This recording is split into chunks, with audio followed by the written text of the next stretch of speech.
Hello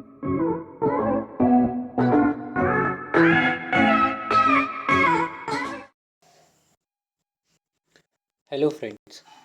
In this lecture of MP history, we are going to study about the Kalchuri dynasty. From here in our lectures, we are covering now the big dynasties. Like in this lecture we are studying about Kalchuris, then we will study about Chandelas, then after that we will study about the other dynasty like Parmar, Tomar, etc. Okay. Studying about the Kalchuris, Kalchuris have the different branches, but two branches which resemble with MP is Kalchuri of Mahishmati, other is the Kalchuri of Tripuri. Firstly starting about the cutlery of Mahishmati. तो महिष्मती कौन से area में आती है? तो महिष्मती जैसे हम बात कर सकते हैं तो जो मॉडर्न डे हमारा क्या है, महेश्वर, ठीक है। तो उस एरिया की ये हमारी क्या कल्चरी की एक ब्रांच है। तो महेश्वर आता हमारा खरगोन में, ठीक है। तो कौन सा वाला एरिया? तो वेस्ट सेंट्रल एरिया में ये पूरी तरीके से रूल करती थी और इनकी कैपिटल क्या थी? महेश्वर, या बोल सकते हैं महिष्मती। फिर इनका टाइम पीरियड की बात करते हैं। तो भाई इनका टाइम पीरियड 6 से 7 सेंचुरी के आसपास तक का टाइम पीरियड है। फिर हम बात करते हैं इनके अर्लीस्ट नोन रूलर की। तो इनके अर्लीस्ट नोन रूलर थे कृष्णराज, ठीक है, जिन्होंने परमेश्वरा का टाइटल भी लिया था। इनके एक इम्पॉर्टेंट रूलर जिनके बारे में ज़्यादा चीज़ें हमें जानते हैं वो आ जाते हैं हमारे शंकर गना, ठीक है।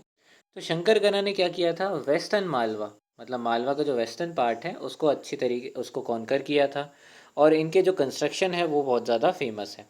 इन्होंने शेवाइट मॉन्यूमेंट्स बनवाए थे एलिफेंटा केव्स में। अब एलिफेंटा केव्स कहाँ है? तो मुंबई से जाते हैं तो थोड़ा एक आइलैंड पड़ता है, वहाँ पर इन्होंने शेवाइट मॉन्यूमेंट्स बनवाए हैं, ठीक है। और एलोरा जो कि महाराष्ट्र में है, वहाँ पर इन्होंने ब्राह्मणिकल केव्स भी बनवाई हैं, ठीक है। तो इस डायनेस्टी के लास्ट रूलर थे बुद्धराज, ठीक है। तो ये कुछ फैक्चुअल डाटा बोल सकते हैं एमपी हिस्ट्री का जो कि related to the Kalachuris of Mahishmati है, ठीक है। तो इनकी जो सेकेंड ब्रांच है वो आ जाती है Kalachuri of Tripuri, which is most important as the perspective of MP, ठीक है। तो एक कल्चरी ऑफ महिष्मती का शॉर्ट रिवीजन हम करते हैं। Area west central India, capital Maheshwar, time period 6 से 7 century, earliest known ruler Krishnaraja, greatest ruler Shankaragana जिन्होंने एलोरा में ब्राह्मणिकल केव्स और एलिफेंटा केव्स में शेवाइट मॉन्यूमेंट्स बनवाए, और लास्ट नोन रूलर थे इनके बुद्धराज, ठीक है। नेक्स्ट हम बात करते हैं हमारी एक और इनकी ब्रांच जो कि है कल्चरी ऑफ त्रिपुरी, ठीक है। तो कल्चरी ऑफ त्रिपुरी की बात करें तो ये त्रिपुरी कौन सा एरिया आ जाता है? तो जो मध्य प्रदेश में जबलपुर है उसके आसपास की ये डायनेस्टी की हम बात कर रहे हैं, तो इनके रीजन की बात करते हैं। तो इसका रीजन आ जाता है ग्रह मंडला, ठीक है। तो ग्रह मंडला मतलब कौन सा रीजन? तो जहाँ पर मंडला, डिंडोरी, जबलपुर वाला जो एरिया है उस एरिया की यहाँ पर बात करी जा रही है। यहाँ पर चेदी रीजन भी आ जाता है। अब चेदी रीजन कौन सा होता है? तो चेदी रीजन जो हमारा चेदी एक महाजनपद था वो जिस एरिया में रूल करता था, बोल सकते हैं महाकौशल वाले एरिया में ये डायनेस्टी रूल कर रही थी। ये डायनेस्टी लंबे समय तक के लिए रूल करी, 7 से लेके 13 सेंचुरी तक के टाइम पीरियड तक ये रूल करे, ठीक है। फिर आगे हम बात करते हैं इस डायनेस्टी की। तो ऐसा बोला जाता है कि इन दोनों ब्रांचेस के बीच में कुछ रिजेम्बलेंस था, पर ऐसा कुछ एक हमें एविडेंस नहीं मिलता है, ठीक है। एक बात और बोली जाती है कि ये जो कल्चरी ऑफ त्रिपुरी है इनका कोई मतलब जो कनेक्शन मिलता है किससे? कीर्तिवीर अर्जुन से। अब कीर्तिवीर अर्जुन कौन है? तो जो हमने एक डायनेस्टी पढ़ी थी हे डायनेस्टी, उसके वो रूलर हैं, उनसे इनका रिजेम्बलेंस मिलता है, ऐसे कुछ इंस्क्रिप्शंस हमें बताते हैं। फिर हम बात करें इनकी कैपिटल क्या है? तो इनकी कैपिटल है त्रिपुरी जो कि जबलपुर के पास में है। इनिशियली की अगर हम बात करें, देखिए शुरू शुरू में ये राष्ट्रकूटाज और प्रतिहार के फ्यूडेटरी थे, फिर आगे चल के ये इंडिपेंडेंट बन गए थे, युवराज देव करके इनके रूलर थे उनके अंडर। इनके फाउंडर की बात करते हैं। अब यहाँ से हम इनके रूलर्स की बात करेंगे जो कि बहुत सारे हैं जिनके हमें नाम याद रखने हैं। वामन राजदेव इनके फाउंडर थे। 675 से 700 तक इन्होंने रूल किया। फिर उसके बाद और भी रूलर्स आए पर उनके बारे में हमें पता नहीं था। तो फिर अर्लीस्ट नोन रूलर कौन था इनका? लक्ष्मी कर्ण, जो कि 825 से 850 तक उन्होंने रूल किया। ठीक है, फिर इनके जो पावरफुल रूलर थे वो थे इनके कोकल्ला फर्स्ट, जिन्होंने 852 से लेके 890 तक रूल किया। ठीक है, तो ये कुछ हमें इस तरीके से ये 3 रूलर के बारे में पढ़ा। अब हम आगे बात करते हैं।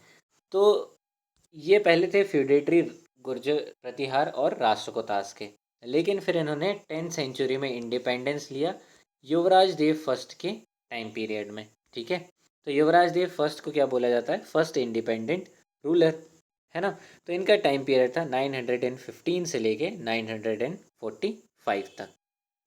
फिर युवराज देव फर्स्ट के बारे में और बात करें तो युवराज देव फर्स्ट क्या थे? लिटरेचर के बहुत बड़े पैट्रॉन थे। ठीक है, इनके टाइम पीरियड में इनका एक कोर्ट पोएट था जिसका नाम था राजशेखरा। उसने कुछ बुक लिखी थी जैसे कि करकून मंजरी, काव्य विमंशा एंड बाल रामायण। ठीक है, इन्होंने कुछ टेम्पल्स भी बनवाए थे, शिव टेम्पल्स बनवाए थे, और शैष्य करके एक टेम्पल मिलता है हमें बांधवगढ़ नेशनल पार्क के अंदर। ठीक है, तो वो भी इन्होंने कंस्ट्रक्ट करवाया था। ये कुछ बात थी युवराज देव फर्स्ट के बारे में। फिर इसके बाद और भी रूलर्स आते हैं जिनके हमें सिर्फ नाम याद रखने हैं।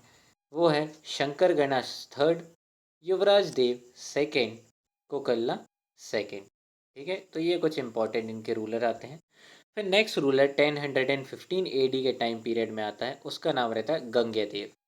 ठीक है, तो गंगेदेव थ्रोन में आता है और इन्होंने खुद को एक टाइटल टाइप दिया कि वो एक फर्स्ट सोवरेन रूलर है। सोवरेन रूलर मतलब इंडिपेंडेंटली डिसीजन लेने वाले रूलर हैं।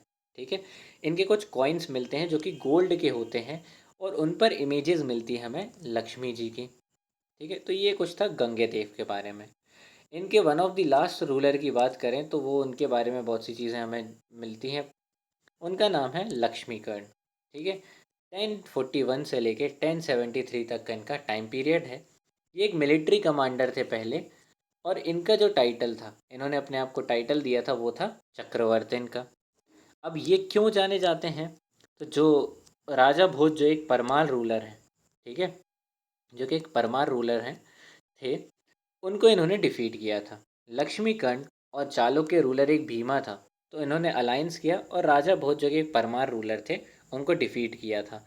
तो इसके लिए ये लक्ष्मीकर्ण को जाना जाता है। ठीक है, और इनके लास्ट रूलर आ जाते हैं हमारे कौन? त्रिलोक्य मल्ल। ठीक है, तो यहाँ पर इस डायनेस्टी में बहुत सारे रूलर्स आते हैं। ठीक है, उनके हमने एक एक करके बारे में बात करी, जो इम्पोर्टेंट थे उनके बारे में भी हमने बात करी। अब एक हम शॉर्ट सा रिवीजन करते हैं और इनकी जो रूलर्स है उसकी सीरीज़ को रिवाइज करते हैं। कल्चुरी ऑफ त्रिपुरी, कल्चुरीज की मेन ब्रांच है, सेंट्रल इंडिया में रूल करती थी। चेदी रीजन गृह मंडला रीजन मतलब मेनली महाकौशल वाला रीजन, जबलपुर मंडला डिस्ट्रिक्ट वाले रीजन में। कैपिटल थी इनकी त्रिपुरी, जबलपुर के पास में। पहले ये फ्यूडेटरी थे, फिर ये इंडिपेंडेंट हो गए थे। फर्स्ट फाउंडर या first ruler Vaman Rajdev, earliest known ruler Lakshmikarna, first powerful ruler Kokalla first. Independence इनको कब मिला था? युवराज देव फर्स्ट के टाइम पीरियड में। ये क्या थे? लिटरेचर के एक पैट्रॉन थे। फिर उसके बाद बात करें और रूलर आते हैं, शंकर गणा थर्ड, युवराज देव सेकेंड, कोकल्ला सेकेंड। फिर नेक्स्ट रूलर आते हैं गंगेदेव। गंगेदेव के पास गोल्ड कॉइन्स इनके मिलते हैं जिनमें लक्ष्मी जी की इमेज बनी होती है। फिर आता है लक्ष्मीकर्ण जिन्होंने भोज को डिफीट किया था, और लास्ट रूलर आ जाते हैं त्रिलोक्य मल्ल। तो ये थी एक हमारी डायनेस्टी जिसका नाम था क्या है? त्रिपुरी डायनेस्टी, जिनके हमने 2 ब्रांचेस के बारे में बात करी। अगर आपको वीडियो पसंद आई हो तो लाइक करिएगा, और हमारी सीरीज़ की सारे लेक्चर्स को अगर आपको देखना है तो हमारे चैनल को सब्सक्राइब कीजिए। Thank you.